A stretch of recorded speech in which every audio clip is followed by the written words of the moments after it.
জেলা ময়মনসিংহ, তিনি নদীন থাকতেন মোহাম্মদ ফজলুল হক সাহেবের বাড়িতে। পাঠিয়ে নিতে আসছে হাফেজ মোহাম্মদ আব্দুল্লাহ, পিতা মোহাম্মদ আব্দুল লতিফ, গ্রাম নয়াপাড়া, পোস্ট অফিস বালিজুড়ি, থানা গৌরীপুর, জেলা ময়মনসিংহ। তার লজিং মাস্টার মোহাম্মদ সায়েদ আলী সাহেবের বাড়িতে তিনি লজিং থাকতেন। পাগড়ি নিতে আসছে হাফেজ মোহাম্মদ আরিফুল ইসলাম, পিতা মোহাম্মদ আব্দুল মুত্তালিব, গ্রাম আলগি কান্দাপাড়া, পোস্ট অফিস নুরালাপুর, থানা মাধবদী, জেলা নরসিংদী। লজিং মাস্টার মোহাম্মদ আলম সওদাগর।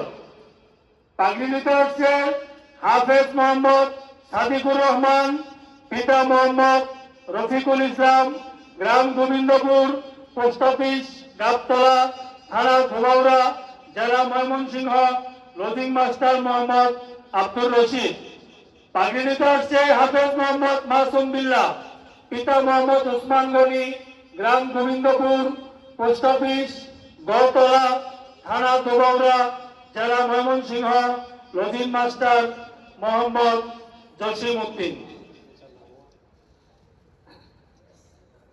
সবাই বলেন আলহামদুলিল্লাহ।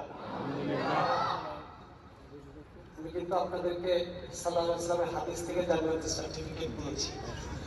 সুতরাং আপনারা কি জান্নাতের মানুষ হিসাবে পাঁচটা ছেলেকে অভিবাদন দিয়ে একটু সম্মান জানাতে পারবো না আমরা?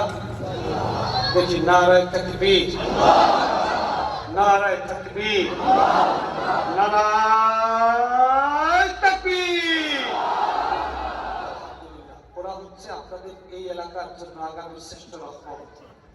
আর ওদেরকে যারা লজিক রেখেছিলেন তারা কতই না সৌভাগ্যবান, ওদের যারা আস্থা তারা না কত সৌভাগ্যবান।